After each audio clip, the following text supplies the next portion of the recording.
on that note, let's talk about earnings season, and let's talk about an earnings candidate, Saatvik Green Energy, that's declining in trade with cuts of almost 5% on the back of weak set of Q4 results coming in. In fact, we do see the EBITDA and the profit declining, and the margins have also contracted for the company. But let's get on board the management and talk to them about the roadmap ahead for the company. Prashant Mathur, CEO, Saatvik Green, is now joining us. Hi, Mr. Mathur. Good afternoon. Thank you so much for joining us. Firstly, the company has reported a growth in revenue and EBITDA on the full year basis. However, the Q4 EBITDA has declined year on year. What are the key drivers behind the Q4 earning performance? Yeah, so as you can see from our results that we have delivered fantastic results for the year. So our revenue has grown by 111% year on year. EBITDA has grown by 62% and PAT has grown by 64%. However, there is a dip in the EBITDA margins. Primarily, the reason is due to very high commodity cost. As you know, the cell has very high input of silver in it. Then you have copper, aluminum frames.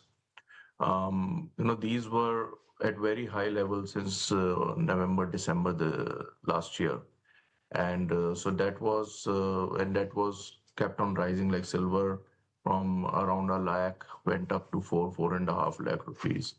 So those kind of input costs which went up, and then on 28th Feb this Iran war started, and there was this very high dollar fluctuation, around 88, 90 rupees to 94 rupees happened in no time. So all that resulted in very high input cost, and that is where you see dip in the numbers. If you see our top line has grown significantly to over 1,600 crores in Q4.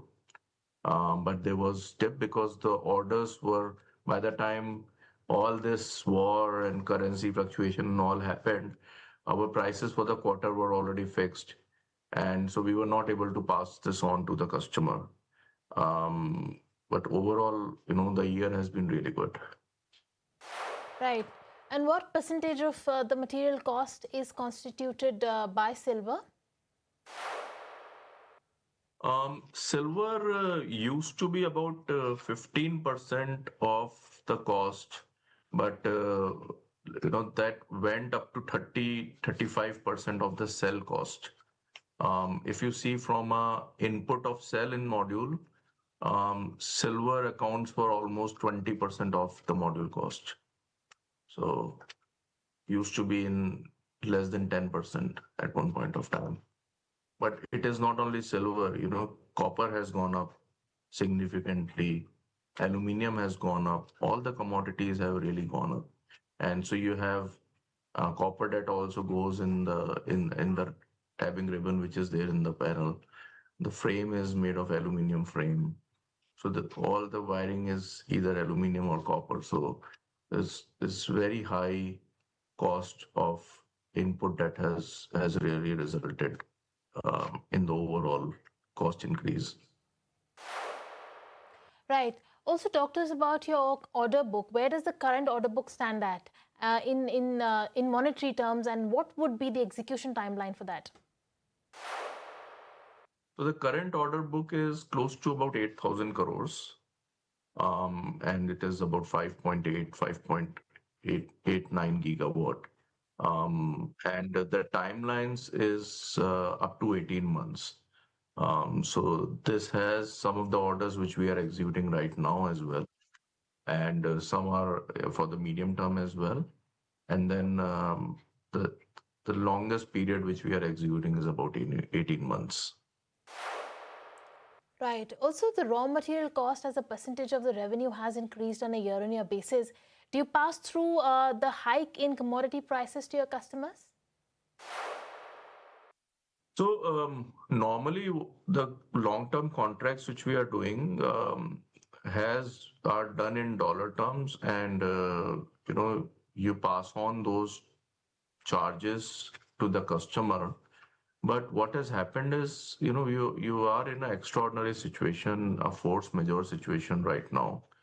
And the our customer, they also have their contracts with the government which are fixed, or the PPAs, the power purchase agreements are fixed. So there is a limit of which they can absorb those kind of escalations.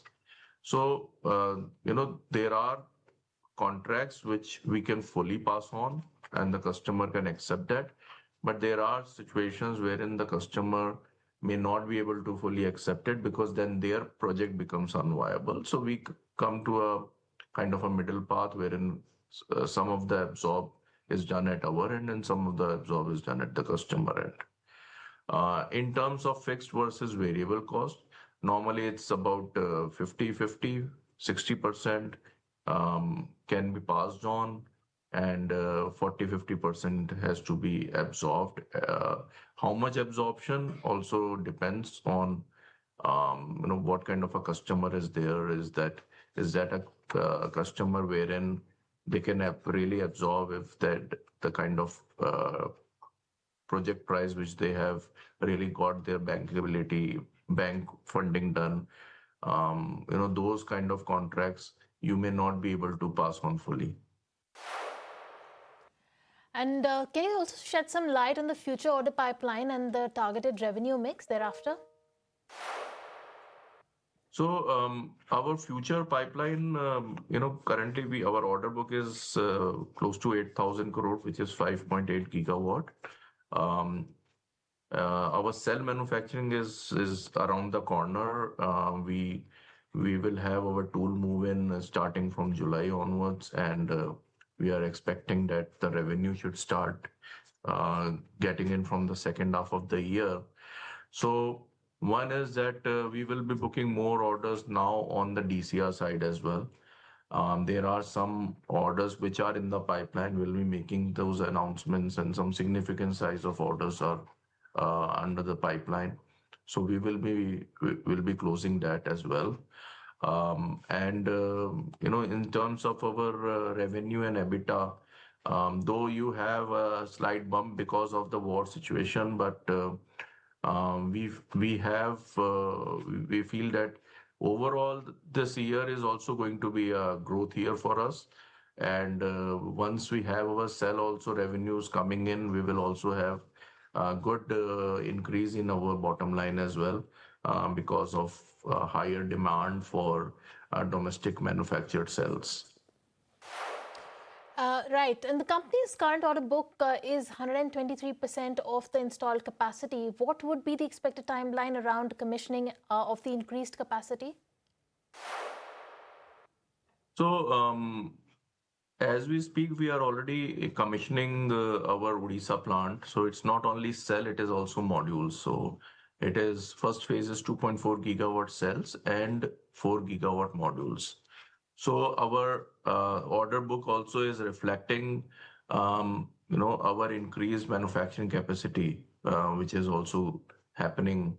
So module tool move-in will start actually from June onwards. So, so the execution timelines, as I said, for our order book is 18 months, but we will have 8 gigawatt, 8.8 gigawatt of manufacturing capacity also, to which reflects. So the order book normally reflects your capacity, how much you can produce. So that's why you see that we are building more and more order book, because we have our expansion also coming very soon. Right. And the company has also announced the entry into the ingot wafer manufacturing with the 6 gigawatt capacity. What would be the execution timeline around this? And as a part of the backward integration plans, by when can we expect meaningful contributions from this segment? Right. So there are a couple of more announcements which we have made. One is that initially our cell capacity was 4.8 gigawatt, which was in two phases, 2.4 and 2.4. But now because of the high demand and the government's initiative, continuing with the policies of Make in India and ecosystem built up. We have increased our earlier project from 4.8 gigawatt is now 6 gigawatt. So first phase 2.4, second phase will be 3.6 of cell. And we are building the entire integrated complex in Odisha, where we are also coming with 6 gigawatt ingot and wafer. Government has recently announced ALMM 3, which is going to come from June 2021, 28. So we are aligned with that plan. And so our third phase will be 6 gigawatt ingot wafer in the same complex. And the timelines for that is going to be FY28. All right, Mr. Mathur, thank you so much for joining us and weighing in on the numbers and the roadmap ahead. We'll let you go on that note, and it's time to wrap up this edition of Market Fatafat. I'll take your leave. Thank you so much for tuning in.